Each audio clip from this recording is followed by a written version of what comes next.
Opa, como vão? Aqui estamos novamente. Acho que já me conhece, mas eu vou me apresentar novamente. Eu sou o Pedro e dessa vez nós vamos nos adentrar na área da lógica de programação e algoritmos, dando continuidade no vídeo sobre lógica. Esse, no entanto, vai ser um pouquinho mais longo, já que quero deixar bem explicado sobre o que são algoritmos. Agora no início eu não tenho muito o que dizer, mas iremos meio que começar com um conteúdo de fato agora, que pode ser até meio chatinho pra você, mas veja ele, vê, quebra esse galho, pode ser muito bom pra você. Mas ok, cheio de enrolação, vamos logo pro conteúdo. Lógica foi o que vimos no vídeo passado, abrangendo ela no geral. Mas agora, meus amigos, é lógica de programação.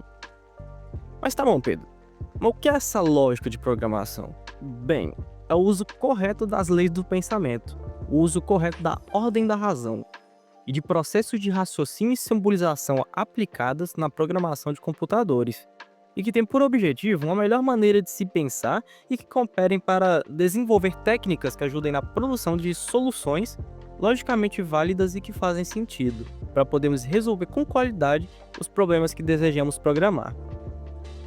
O raciocínio é algo meio abstrato, algo intangível, e nós temos a capacidade de expressá-lo através ou da palavra falada ou escrita, que por sua vez se baseia em um determinado idioma, que segue uma série de padrões. Um determinado raciocínio, por exemplo, pode ser expresso em qualquer um dos inúmeros idiomas que existem no mundo, mas independentemente desse idioma ou de suas leis gramaticais, ele vai continuar representando a mesma linha de raciocínio, usando apenas outro meio. Se você tiver um raciocínio e um cara que é japonês tiver o mesmo raciocínio também, por exemplo, você pode até não entender, mas vai continuar sendo o mesmo raciocínio. Vocês tiveram o mesmo, o que mudou foi só a língua. Algo parecido acontece com a lógica de programação, que pode ser concebida por uma mente treinada e pode ser representada em qualquer uma das inúmeras linguagens de programação que existem. E essas linguagens, por sua vez, são muito atreladas a uma grande diversidade de detalhes computacionais bem chatos, que tem pouca coisa a ver com o raciocínio original. E para sair dessa torre de Babel que pode desmoronar a qualquer momento, e ao mesmo tempo representar mais fielmente o raciocínio da lógica de programação, nós fazemos o uso dos algoritmos. O objetivo principal do estudo da lógica de programação é a construção de algoritmos coerentes e válidos. Mas o que seria um algoritmo, Pedro? Basicamente uma sequência de passos que tem por objetivo atingir um objetivo bem definido. Na medida em que precisamos especificar uma sequência de passos, é necessário utilizar ordem, ou seja, pensar com ordem. Portanto, precisamos utilizar o quê? Utilizar a lógica, gente. E apesar de um nome pouco usual, algoritmos são bem comuns no nosso cotidiano. Por exemplo, uma receita de bolo. Nela está escrito uma série de ingredientes necessários em uma sequência de diversos passos, que são as ações, que devem ser seguidos à risca para que você consiga fazer um bolinho bem bonito e bem gostoso. Igual você esperava antes de começar a fazer o bolo. Esse bolinho bonito que você esperava é um objetivo bem definido. Quando elaboramos um algoritmo, devemos ser específicos, com ações claras e precisas, que a partir de um estado inicial, após um período de tempo finito, produzem um estado final previsível e bem definido. Tá bom, mas como assim? Agora explica. Bem, isso significa que o algoritmo meio que fixa um padrão de comportamento a ser seguido, uma regra de execução que deve ser trilhada para alcançar um objetivo com resultado final, a solução de um problema, garantindo que sempre que executado sobre as mesmas condições, ele tem o mesmo resultado. Tá, mas por que é importante construir um algoritmo? O algoritmo ele tem como objetivo representar da maneira mais fiel possível o raciocínio envolvido na lógica de programação. E dessa forma, nos ajuda a abstrair de uma série de detalhes computacionais que podemos nos preocupar mais tarde. Assim, dá para focar a nossa atenção naquilo que realmente importa, a lógica da construção de algoritmos. E o legal da construção dos algoritmos é que uma vez que você desenvolve uma solução algorítmica com um problema, ela pode ser traduzida e reescrita para qualquer linguagem de programação e ser agregada das funcionalidades disponíveis nos diversos ambientes. Os ambientes, no caso, eles são os locais ou as ferramentas onde o programador escreve e testa o código. Esse processo mesmo a gente chama de codificação. Tá, vamos para um exemplo. Podemos escrever um primeiro algoritmo de exemplo aqui utilizando o poder do dia a dia mesmo, que descreve o comportamento da solução de uma determinada atividade. Vamos, deixa eu ver, vamos escolher uma troca de lâmpada. Apesar de parecer ser meio óbvio demais, muitas vezes a gente realiza esse tipo de atividade inconscientemente, sem perceber seus pequenos detalhes, que são as ações que nos levam a alcançar o nosso objetivo proposto. Vejamos um primeiro algoritmo, descrito passo a passo, o último de troca de lâmpada mesmo. Para trocar uma lâmpada, primeiro a gente pega uma escada, posiciona ela embaixo da lâmpada, busca uma lâmpada nova, sobe na escada, retira a lâmpada velha e coloca a nova. Involuntariamente, acaba que a gente já seguiu uma determinada sequência de ações, que representadas nesse algoritmo, faz com que ela seja seguida naturalmente por qualquer pessoa, estabelecendo meio que um padrão mesmo de comportamento. Porque qualquer pessoa que fosse trocar uma lâmpada agiria da mesma forma, da mesma maneira. A não ser que, ao invés de uma escada, você coloca um banquinho, mas no final de tudo acaba que é a mesma coisa. Você entendeu? A sequenciação é uma convenção com o objetivo de ditar o fluxo da execução do algoritmo. Determina qual é a ação, qual ação, no caso, é a primeira a ser executada e qual ação vem a seguir. Nesse caso, a sequência é linear mesmo, de cima para baixo. É igual, tipo, ler um texto mesmo de um livro ou caderno que você tem aí. É de cima para baixo e da esquerda para direita. Reexaminando esse código anterior, dá pra perceber que ele tem um objetivo bem definido, que é a troca da lâmpada. Porém, e se a lâmpada estiver queimada? Passo a passo iria conduzir uma troca independentemente se ela não estiver queimada ou não. Porque não foi prevista essa possibilidade na construção dele. Ele não tem como saber se a lâmpada está queimada e você especificou isso também. Para solucionar esse problema, a gente pode efetuar um teste, a fim de verificar se a lâmpada está queimada ou não. Essa solução para esse novo algoritmo seria, por exemplo, onde primeiro posiciona a escada embaixo da lâmpada, busca uma lâmpada nova, aciona o interruptor e, se a lâmpada não acender, então você sobe na escada, retira a lâmpada queimada e coloca uma lâmpada nova. Tá bom. Tá fluindo agora que a gente tá ligando algumas ações à condição da lâmpada não acender. Ou seja, se essa condição for verdadeira e a lâmpada estiver queimada, nós fazemos a troca da lâmpada. Vamos seguir as próximas ações imaginando um cenário que a gente tem infinitas lâmpadas queimadas. Vai fazer a mesma coisa. E vai subir na escada, vai retirar a lâmpada queimada, colocar a lâmpada nova, acionar o interruptor, subir na escada, retirar a lâmpada queimada, colocar a lâmpada nova, e se a lâmpada não acender, então a gente retira a lâmpada queimada, coloca outra nova, e assim sucessivamente. Ela se acender, então retira a lâmpada queimada, coloca outra nova, se não acender de novo, retira a queimada e coloca a lâmpada nova. Tá bom, feita. Mas até quando vai ficar nisso daí? Isso é infinito, por acaso? Bem, do jeito que tá, só mostra que o algoritmo ainda não tá terminado. E como a gente ainda não definiu até quando vai ser feito o teste, então é que sim, vai ser infinito mesmo. As ações só vão parar quando a gente colocar uma lâmpada que aceita. Até lá vai ficar testando infinitamente. Mesmo assim, essa solução está bem mais próxima do objetivo, porque ela já garante que a lâmpada acenda novamente. Ou melhor, que seja trocada com sucesso caso esteja queimada. Porém, tem o problema de que nós não sabemos o número exato de testes da lâmpada. Podemos observar que o teste da lâmpada nova é efetuado por um mesmo conjunto de ações, que é o se a lâmpada não acender, então a gente retira a lâmpada queimada e coloca a nova. Sempre isso. Isso está causando a repetição. Portanto, em vez da gente reescrever várias vezes meios de ações várias vezes, a gente pode alterar o fluxo dessa sequência de execução. De uma forma que, depois de executada, a ação de colocar uma lâmpada nova, depois, no caso, de colocar uma lâmpada nova, nós voltamos a executar o teste se a lâmpada não acender. Fazendo com que essas ações sejam executadas um número de vezes, sem que a gente precise reescrevê-los, ficar reescrevendo ela várias e várias vezes, repetidamente.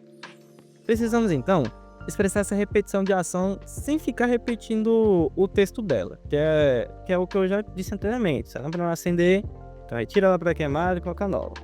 Assim também, a gente precisa determinar um limite para essa repetição, para garantir uma condição de parada. Ou seja, que a atividade de testar a lâmpada nova, quando ela já estiver, seja cessada. Uma boa solução para ela seria que, enquanto a lâmpada não acender, ela vai fazer o seguinte, para retirar a lâmpada queimada, colocar uma lâmpada nova.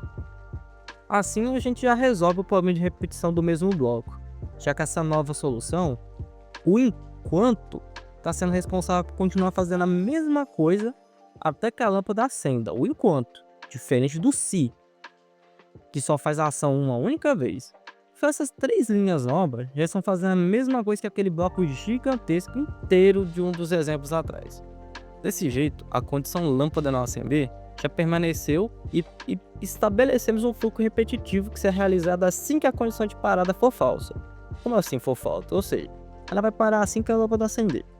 Percebemos que o número de repetições é indefinido, porém ele também não é infinito, e que depende apenas da condição estabelecida, o que leva a repetir as ações até alcançar o objetivo, que é trocar uma lâmpada queimada por uma que funcione. Com essas novas 3 linhas, o novo algoritmo ficaria assim. Primeiro a gente aciona o interruptor, e se a lâmpada não acender, então a gente pega a escada, posiciona a escada embaixo da lâmpada, busca uma lâmpada nova, aciona o interruptor, sobe, retira, coloca nova, e aí que tá o pulo do gato. Enquanto a lâmpada não acender, vai retirar a lâmpada queimada e colocar uma nova. Percebeu que a gente tirou aquele bloco imenso de repetições. E só isso aqui já tá fazendo aquilo tudo, automaticamente. Até agora, a gente só efetuou a troca de uma única lâmpada. Na verdade, a gente tá testando o socket, trocando tantas lâmpadas quanto forem necessárias para garantir que tudo funcione. Mas o que a gente iria fazer se tivéssemos mais sockets para testar, por exemplo? Tipo 10. A solução aparentemente mais óbvia seria repetir o último algoritmo de uma única lâmpada 10 vezes. Aí isso ia ficar muito grande, cara. Tem mais disso aí tudo 10 vezes. Dessa forma, de repetir o mesmo algoritmo 10 vezes, seria apenas um conjunto de 10 repetições do mesmo algoritmo, sendo uma vez para cada socket, havendo repetição de um mesmo conjunto de ações por determinado número de vezes, que no caso é 10. Como o conjunto de ações que foram repetidas é exatamente igual, a gente pode alterar o fluxo da sequência de um modo que ele voltasse a executar o conjunto de ações de um único socket, que é o algoritmo de troca de uma lâmpada, o algoritmo passado, tantas vezes quanto fossem desejadas. Uma solução para esses 10 sockets seria ir até o interruptor do primeiro socket e, enquanto a quantidade de sockets testados for menor que 10, ele vai fazer todo aquele processo e vai repetir todo aquele algoritmo, isso automaticamente. E após ele fazer com o primeiro socket, ele vai para o próximo interruptor, ele vai para o interruptor do próximo socket, assim sucessivamente, até que a condição de menor que 10 for atingida.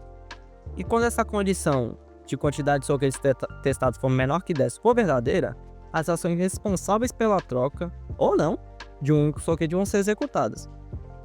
Caso a condição de parar seja falsa, ou seja, se todos os 10 sockets já tiverem sido testados, nada mais vai ser executado. Cara, realmente, já foi muita coisa. Perceber que todo esse exemplo foi desenvolvido a partir do problema de descrevermos o passo a passo necessário para trocarmos uma lâmpada, ou melhor, construímos um algoritmo para fazer isso. Com isso, a gente tinha só um pequeno conjunto de ações que deveriam ser executadas todas passo a passo, uma após a outra, compondo uma ordem sequencial de execução, a estrutura sequencial. Notamos que nem sempre todas as ações previstas deveriam ser executadas. Essa circunstância sugeriu que um determinado conjunto de ações fosse evitado, selecionando esse momento conforme o resultado de uma determinada condição.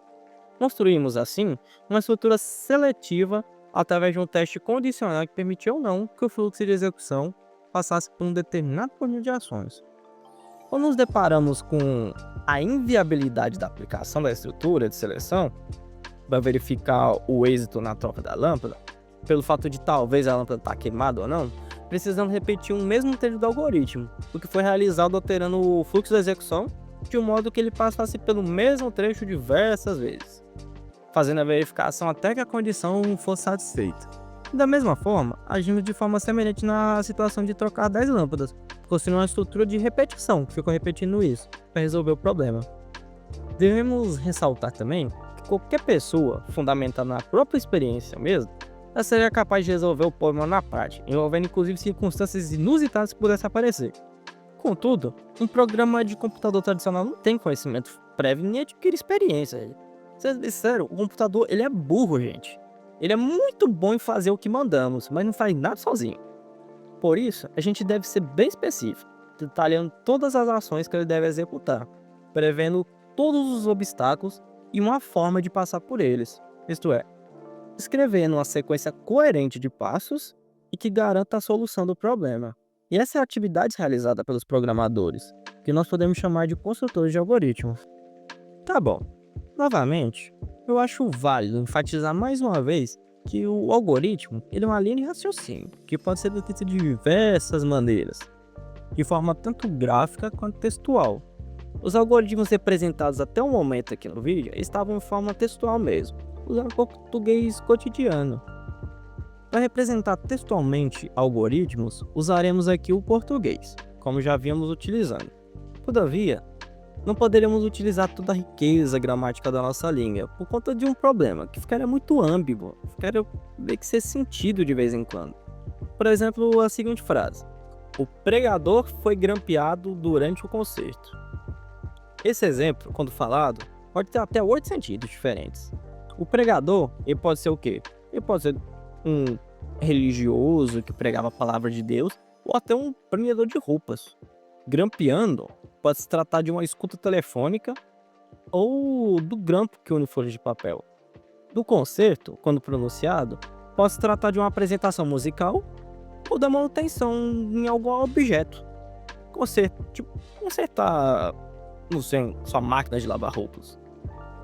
Conseguiríamos até distinguir qual dos outros sentidos diferentes se aplicaria, caso pudéssemos saber o seu contexto. Entretanto, como eu disse, o computador ele não é muito esperto. Então, ele é desprovido de raciocínio, do raciocínio necessário para interpretar essa frase. Para evitar esse e outros problemas, a gente vai usar um conjunto de regras para restringir e estruturar o uso do português na representação desses algoritmos e que, intencionalmente, se aproximam da maneira das linguagens de programações reais, para facilitar assim a futura codificação dos algoritmos.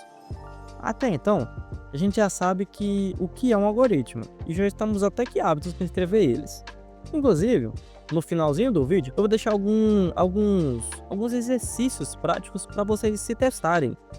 Espero que possa ajudar bastante vocês e até que vocês se divirtam resolvendo eles, caso vocês cheguem a vê-los, né?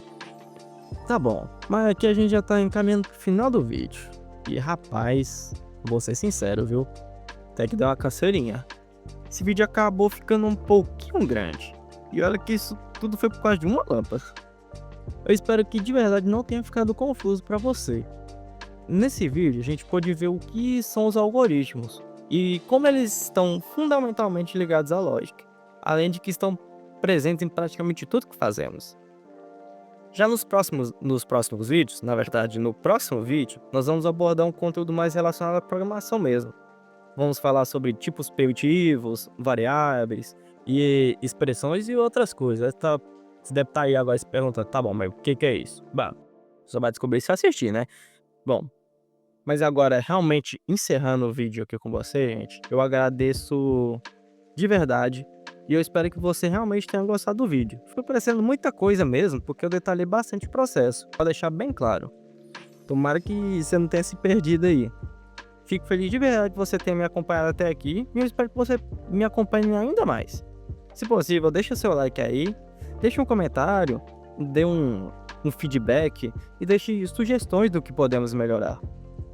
Se você agora que está vendo algo sobre essa área da TI, principalmente essa área da lógica, e você ficou meio confuso em alguma parte do vídeo, ou você não entendeu muito bem porque eu não fui muito claro, fique à vontade para deixar no comentário uma sugestão e dizendo o que eu poderia melhorar.